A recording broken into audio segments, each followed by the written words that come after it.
anybody watches, Say which we hi. hope you do. Hi. We are in her footsteps. I'm Wendy, and I'm Heather. Hello. we are the co-facilitators of this page. And this is our first live, so please be very patient with us. We're testing out all the lovely things that Substack allows us to do. Um, so today we wanted to just jump on, test this whole live experience, and talk about our page, a little bit about ourselves, and let this be the kickoff to something really magical. Yes. Yay. I'm very excited. And also shout out to Substack, really, because we've really been diving into these Substack tools and it's been really great for enabling us to get out there and do it cuts a lot of our work, Oh my like gosh, marketing Substack work. is the bomb. Yeah. So it's like my new favorite thing, besides you, of course, Wendy. Oh, thank you. Right? I know. I don't have as many tools as Substack, but But we're leveraging. we're leveraging. Right. Yes. Right. So I'm really happy that we are here. We've got maybe one viewer, but we're going to get this on repeat and we'll have a replay and we'll kind of do some clips. But I think would be really nice is why don't we talk about the page itself first and then we'll introduce ourselves. Sure. So In Her Footsteps is dedicated to Mary Magdalene and the lineage path that she has been calling both Heather and myself to step back onto. Not that we were too far from it, but we were introduced to it, I would say, in 2018 when I met Heather on a Mhm. journey to Egypt. And we had an adventure of a lifetime traveling through the mystery schools, temples, and sites of the goddess Isis. And on that trip, we discovered this connection between Mary Magdalene.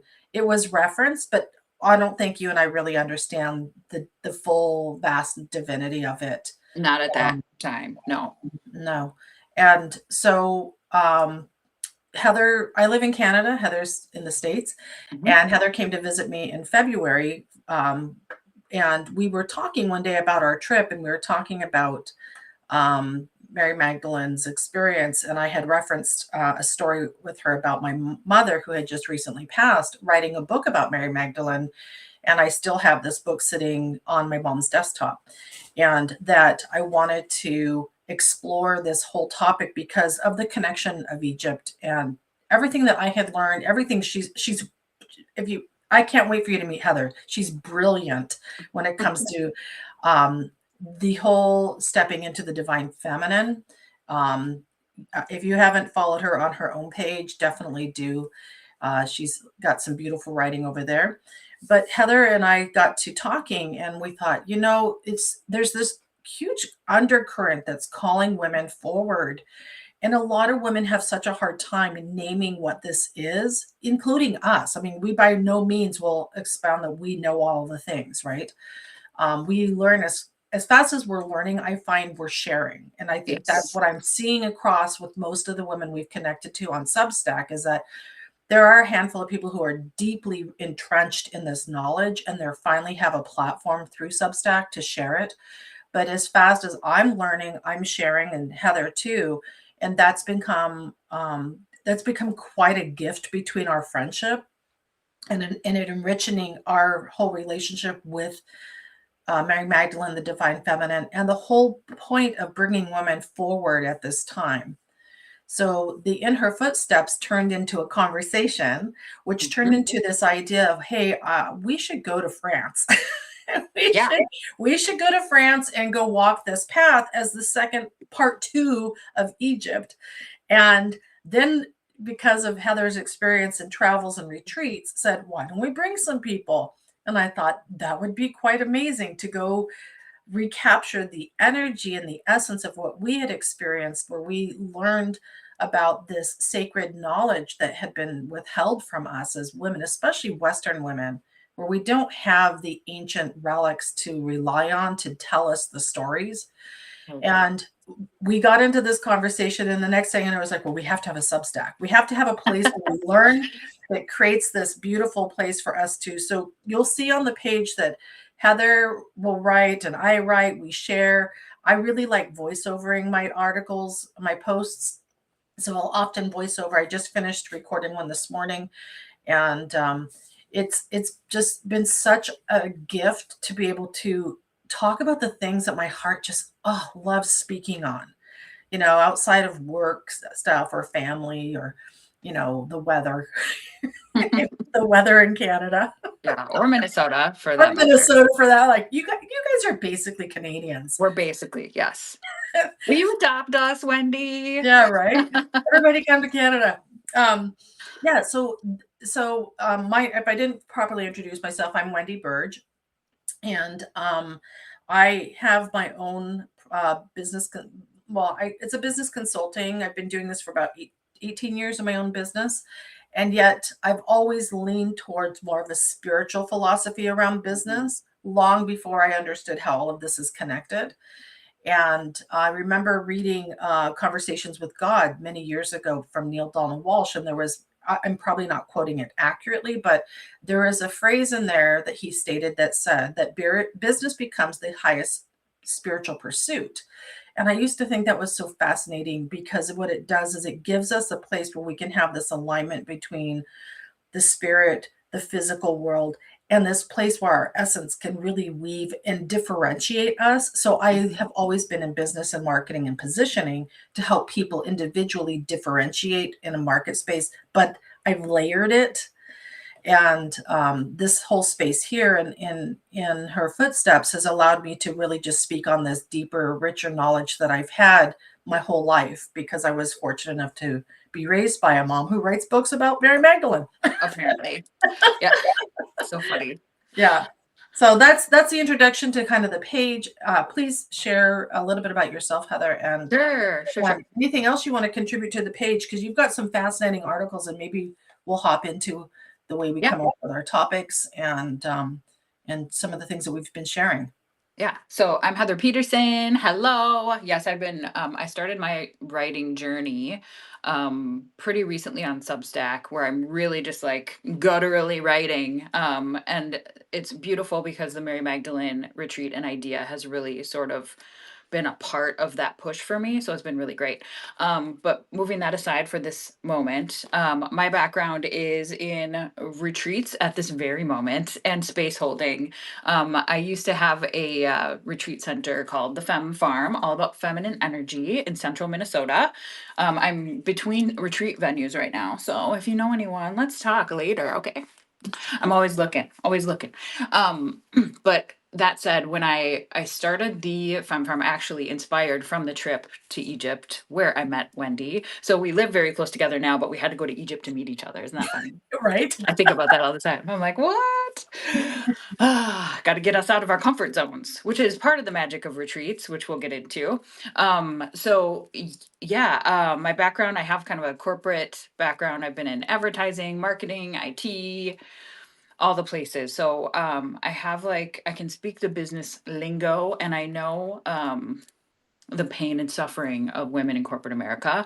And that was part of the reason I started my retreat center was to basically help women feel safe with each other instead of being like cutthroat and competitive with each other. And that we had to feel safe in our feminine energy in this patriarchal water that we Right. swim in every single day. Right. Yeah, yeah. Right.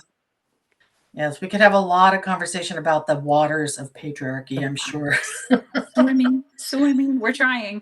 We're trying to contribute to the change, the thing that everybody's feeling, the thing that we're seeing rise up. I mean, I don't think I can go online anymore where I don't hear women finally putting their, well, I call it standing on ground. I just wrote about this, is Mhm. that they're finally standing on ground and they're standing in their own authority.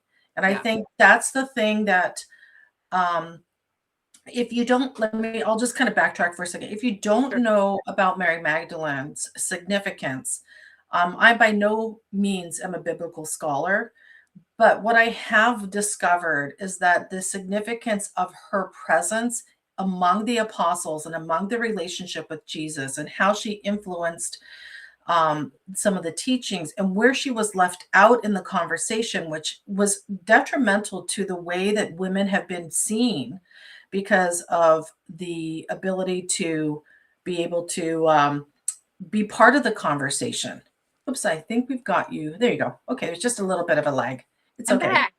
Um, and the thing that's really fascinating is that we know about her because of some texts that were found in Egypt in I believe it was um, uh, late late 1800s, but it wasn't released for quite a few years. What was actually in there, and it's not it's called the Gospels of Mary, and Mhm. it's a codex of different teachings, but it's missing pages. So I've literally I have a copy of it and I printed it. It's on my desk here. I mean, it's literally just a handful of pages because there isn't a full context of it. And yet what she says is significantly impacts this idea of how women at that time were seen, because what I've learned and what we both have discovered and we keep writing about is the significance of the role that she had inside of bringing the conversation of Christ consciousness forward that Jesus was teaching. And the Mhm. fact that she supported him and that she was seen as a peer and she had something to say about it. And she held this knowledge that the men could not hold. And one of them is about this conversation about, life itself and the matter of it. And Jesus is actually saying there are things that she can understand that men can't. Well, that was removed.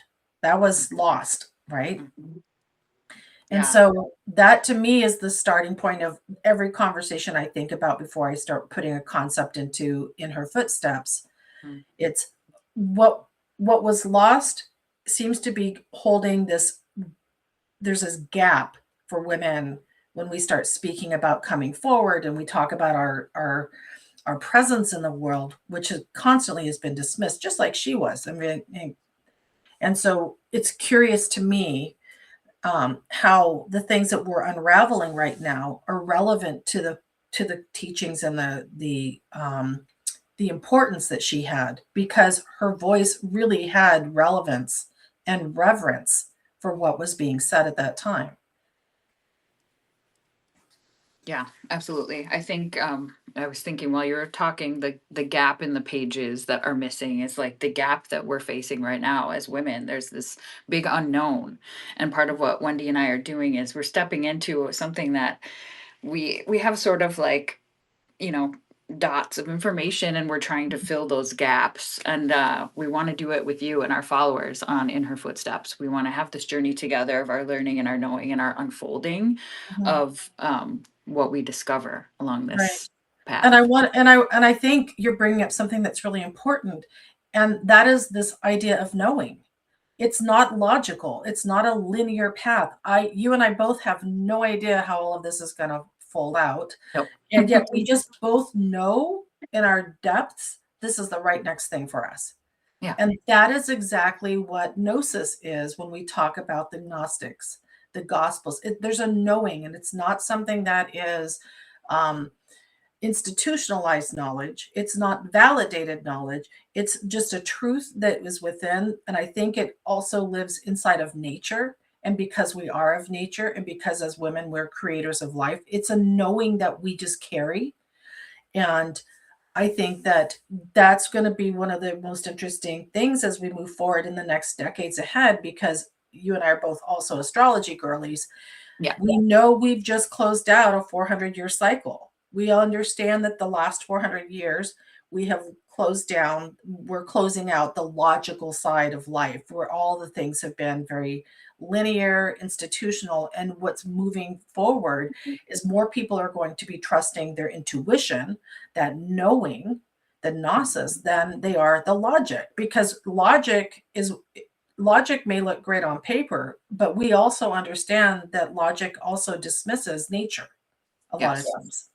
It's It, gonna freak people out. This moving from logic into kind of the invisible, the ethers, the knowingness, and really it's like sort of forcing more honoring of the feminine energy, because we've always done that. It hasn't necessarily been seen, it hasn't been honored in our patriarchal waters, as I say.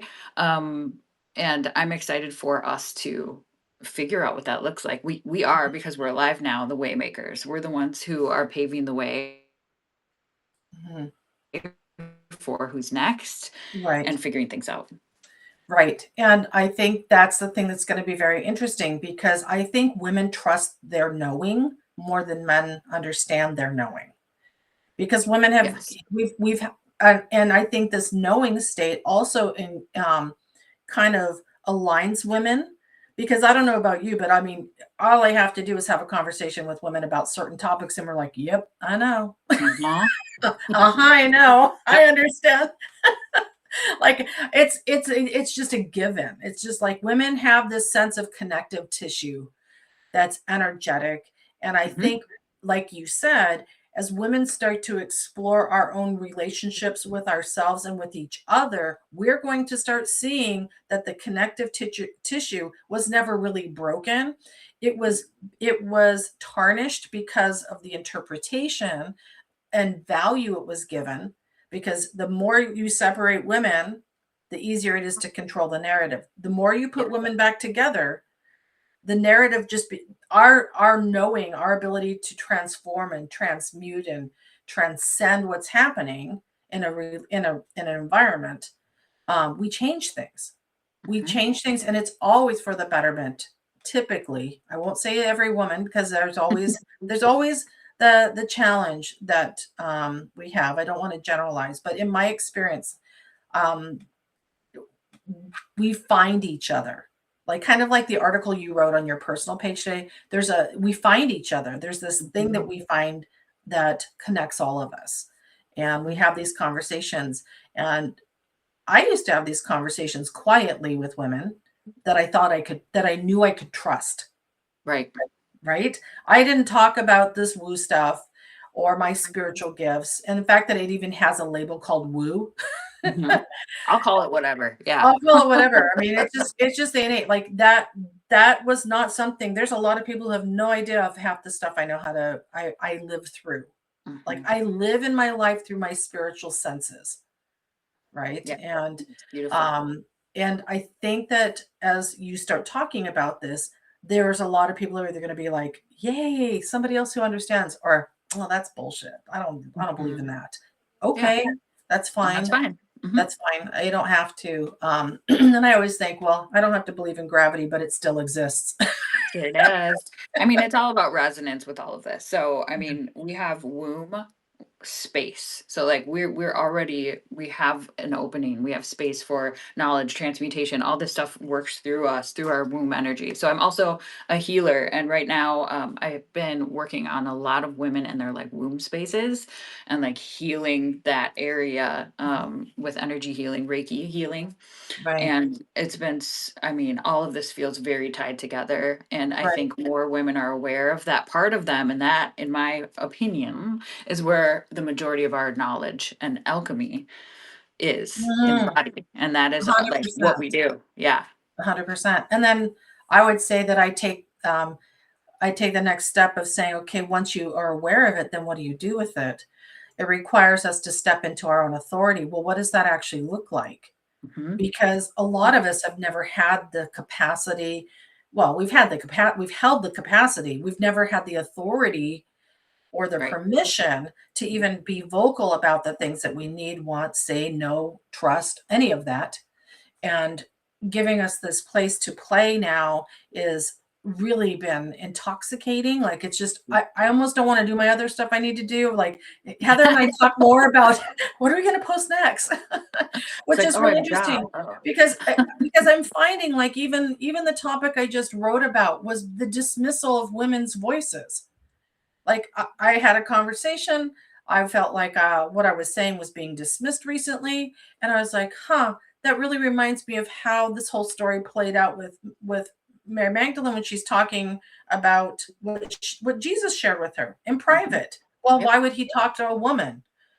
Because she was relevant. Like it's just this really interesting connection. Um, and her connection goes even further back than that because we now have discovered, and I mean, to be validated. I don't have the documentation. I always try to be at least some research based here, but I don't have it right in front of me. But that she did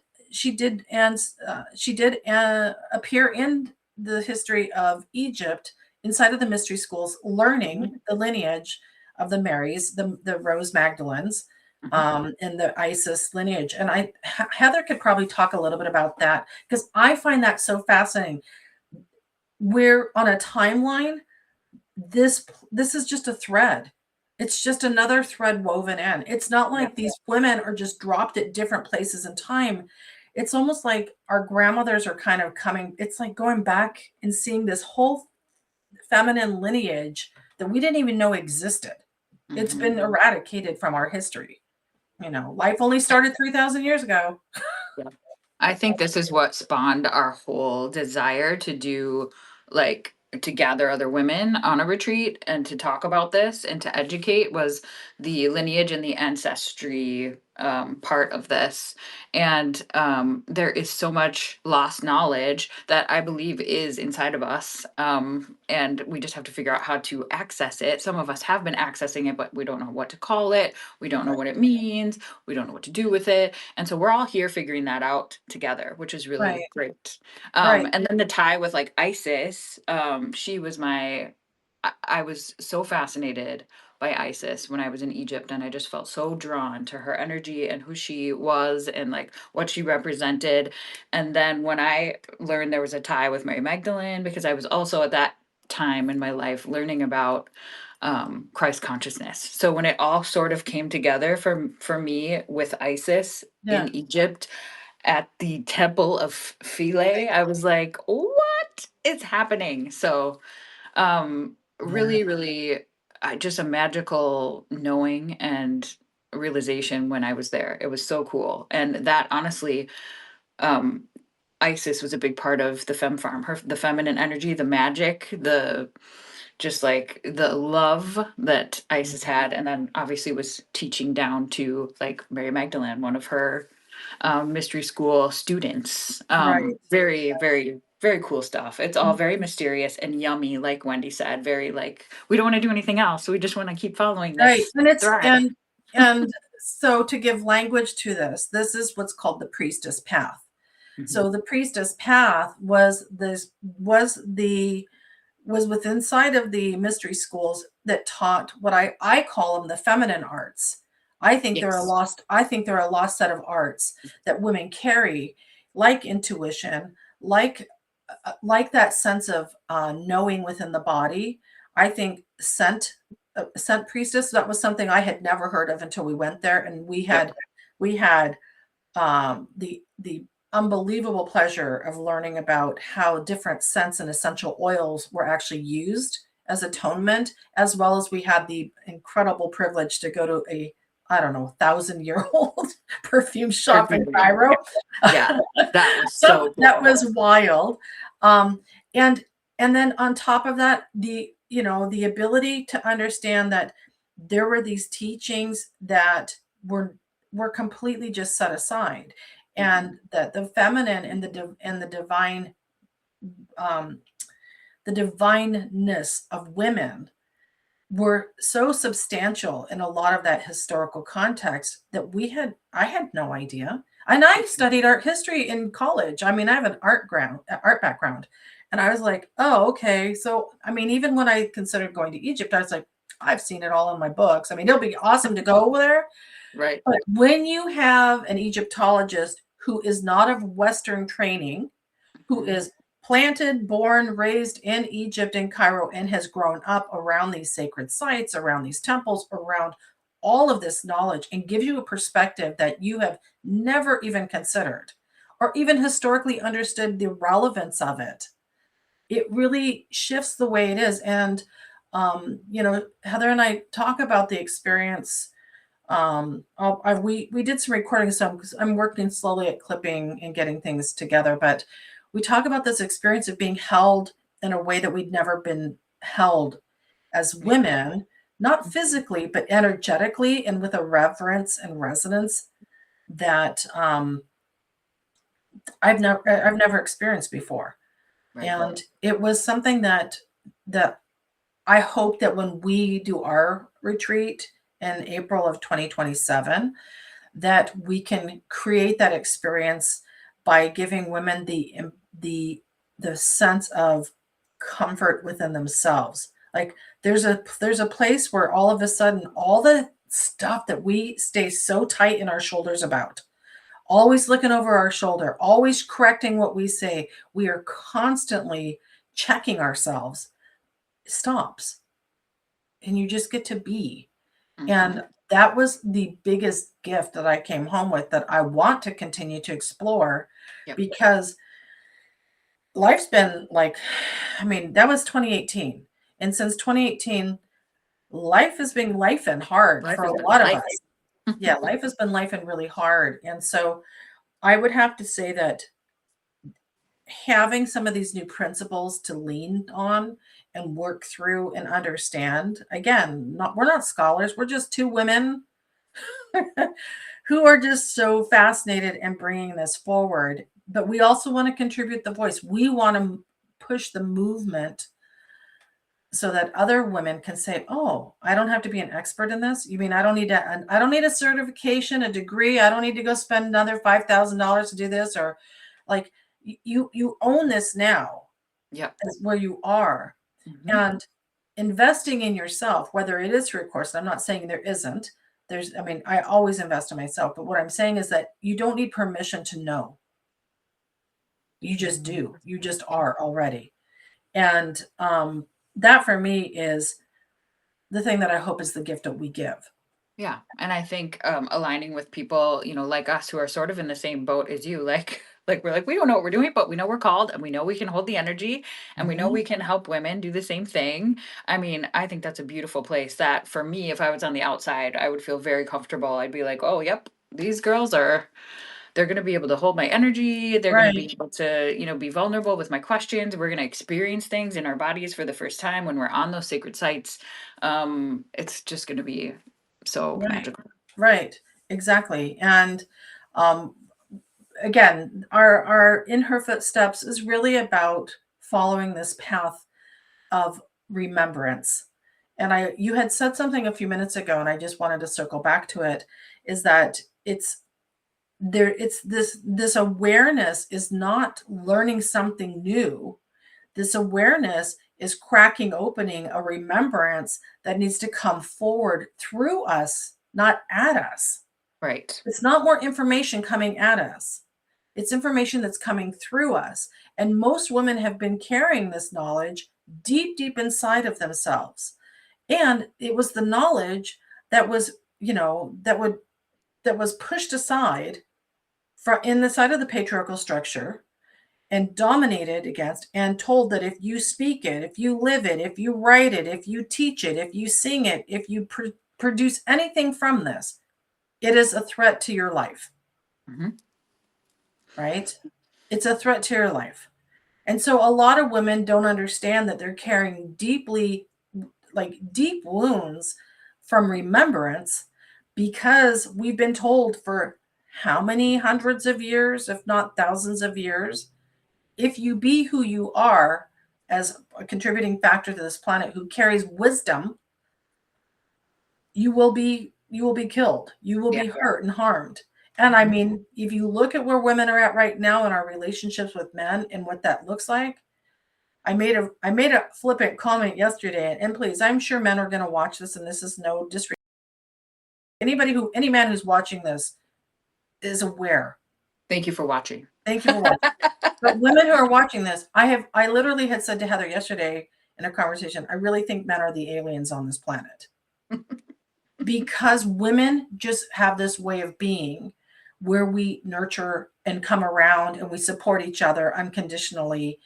Um, and And it just doesn't make a lot of sense why there's so much harm and hurt and destruction Mhm. until you start looking and putting it in a timeline, where all of a sudden a lot of the power structure shifted and it really forced women underground and it Yeah. forced this conversation of not only just duality but also completion of it takes both cycles. I mean, now, mind you, um, Asian cultures still have the yin and the yang, and they've been talking about the balance for a long time.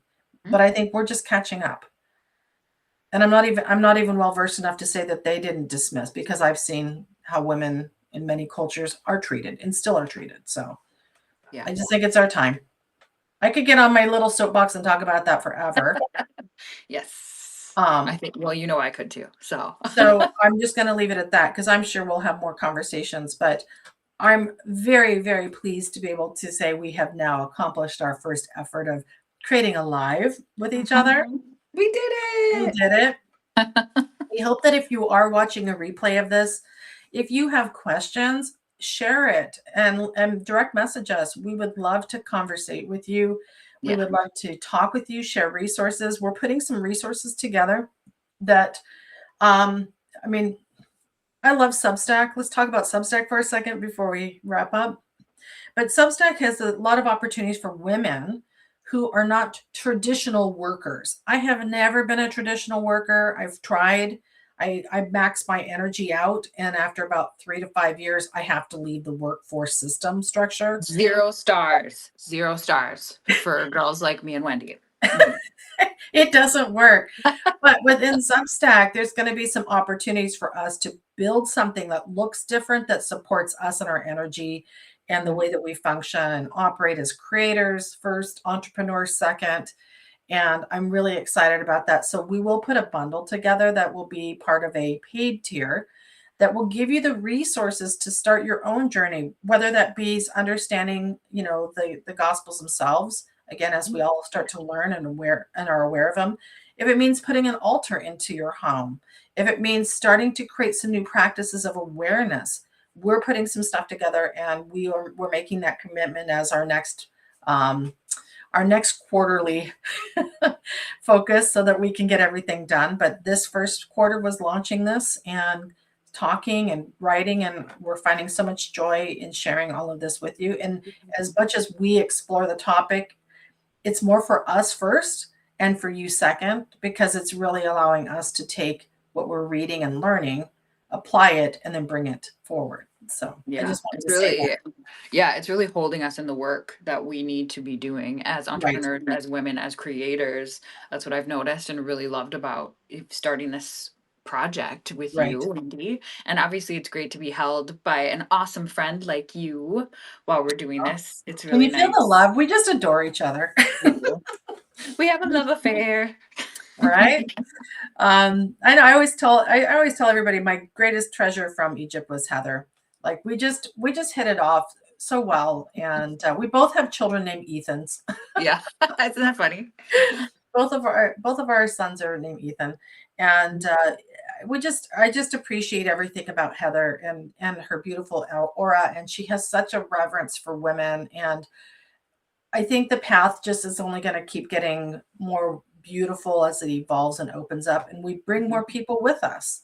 This is a collaborative experience. If there's a question, comment, query, like definitely talk with us. We're open. We're also thinking that we might start offering like, oh, maybe a bi-weekly, we do a live chat, come and talk Yeah. with us too as we get rolling here. And yeah, we have, I mean, the world's our oyster Mhm. Yeah, on a Substack. Q&A would be it would be Oh, really fun to Q&A would do. be awesome. Yeah, Yeah, I would love that. I And would. Wendy's so good. So I'm like a problem. Like you come to me and say, "Hey Heather, help me solve this problem." Wendy can do this too, but like that's my jam. Or like you ask me a question, I can answer it or give you a solution. But Wendy's like the scholar. Like she will be like, "Oh yeah, I know about this, and I can connect this dot and tell you about this and do that," and it's just fascinating. So between the two of us, we have the bases covered on your learning style. Right? It should be Yeah, I good. am a storyteller. I will She admit is. it. It's in my human design too. I was relooking at my human design. I love human design. I've been studying it for the last year.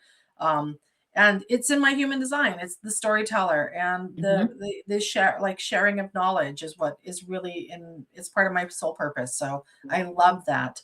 And that's why part of everything I do is really about acknowledging the differentiation in each other, but the collectiveness of what we can do together, Yes. right? So it's one hand with many fingers. Yes. Anyway, thank you so much, Heather, for showing up Thank you. and doing this. Has been awesome. And everybody else, we really appreciate you paying attention and showing up and sharing the love with us and coming on this journey with us. It's been great. Yeah, Great and we'll see you kickstart. guys soon because now you're addicted. Yeah, right. Exactly. Awesome. Well, I will talk to you on the other side, Heather, and Sounds good. thanks everyone for showing up with us. Bye-bye. Thank you. Bye.